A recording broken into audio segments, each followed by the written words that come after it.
Good evening from Washington, D.C., and thank you to those of you joining us from around the world for news from a Catholic perspective. I'm Lauren Ashburn.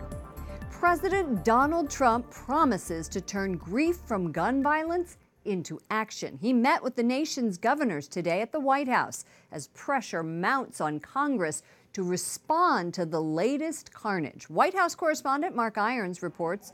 Good evening, Mark.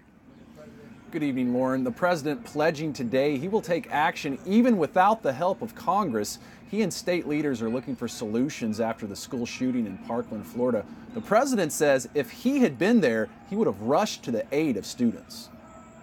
You don't know until you test it, but I think I really believe I'd run in there even if I didn't have a weapon. The president calls the lack of action from a few police officers to stop the gunman who killed 17 people in Parkland, Florida, disgusting. The way they performed was really a disgrace. He pitched his ideas to governors today. They include arming some teachers and using executive power to ban bump stocks, the devices that turn legal guns into rapid-fire weapons. Bump stocks, we're writing that out. I'm writing that out myself. I don't care if Congress does it or not. I'm writing it out myself, okay? The president has pushed Congress to pass legislation to strengthen the federal background check system.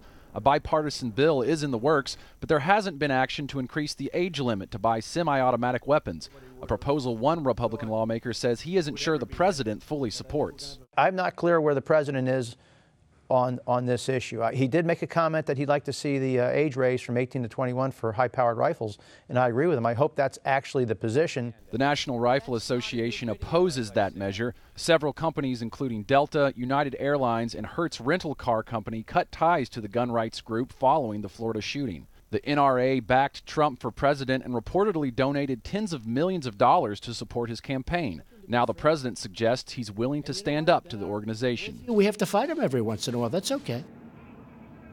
The White House says the president's proposal to arm qualified school staff is still being discussed.